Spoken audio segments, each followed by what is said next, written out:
जानकीरी के, मैं तो चंदवा पैगामो जानकीरी के। चटिया मटिया निकालो खिच तीरी के, चटिया मटिया निकालो खिच तीरी के। बूते भागा ते टोनी झुप झुप के, मारो कुर्रा साटी मा तीरी तीरी के। चटिया मटिया निकालो खिच तीरी के, मारो कुर्रा साटी मा तीरी तीरी के। मैं तो चंदवा पैगामो जानकीरी के, मैं तो चंदवा पैगामो जानकीरी के। चटिया मटिया निकालो खिच तीरी के, चटिया मटिया निकालो खिच तीरी के।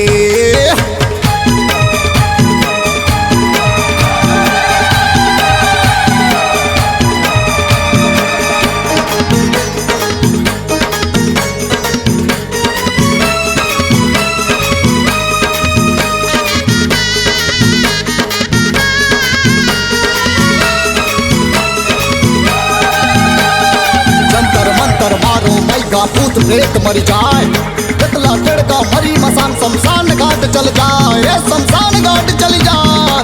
तड़ा तड़ तड़ा तड़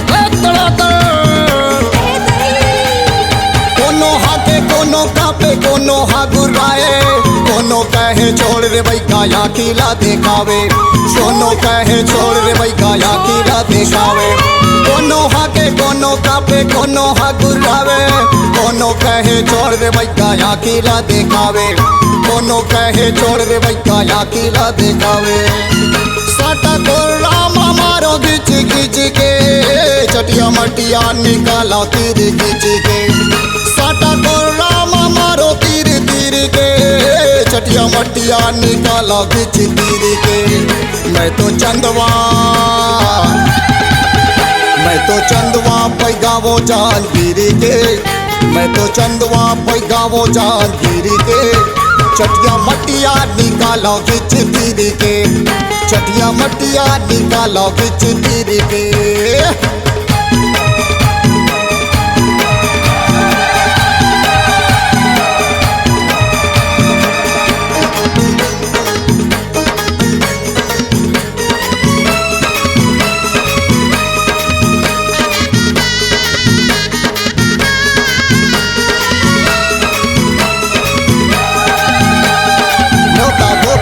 जमारी बैताल मरी मर जाए, मरण उच्चारण विद्या मारो जगडी मोनी हट जाए रे, जगडी मोनी हट जाए। तड़ा तड़ तड़ा तड़ तड़ा तड़ कोनी परे दिन तर तर कापे सुन सुन के मुरना। आगोर गुरु के चेला कहते चंदवा है मुरना, आगोर गुरु के चेला कहते चंदवा है मुरना। कोनी परे दिन तर तर कापे सुन सुन के मुरना। आगोर गुरु के चेला कहते चंदवा है मुरना, आगोर गुरु के चेला कहते चंदवा है मुरना। साटा कोर रामा मारो तीरी तीरी के, चटिया मटिया निकालो खिच तीरी के। साटा कोर रामा मारो तीरी तीरी के, चटिया मटिया निकालो खिच तीरी के। मैं तो चंदवा पैगामो जानकीरी के, मैं तो चंदवा पैगामो जानकीरी के। चटिया मटिया निकालो खिच तीरी के, चटिया मटिया निकालो खिच तीरी के। मैं तो चंदवा पैगामो जानकीरी के, मैं तो चंदवा पैगामो जानकीरी के।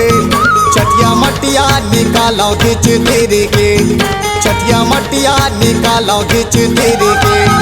चटिया मटिया निकालो खिच तीरी के, चटिया मटिया निकालो खिच तीरी के। चटिया मटिया निकालो खिच तीरी के, चटिया मटिया निकालो खिच तीरी के। चटिया मटिया निकालो खिच तीरी के, चटिया मटिया निकालो खिच तीरी के।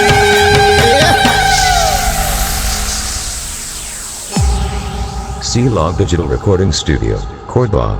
Contact number 99071192115.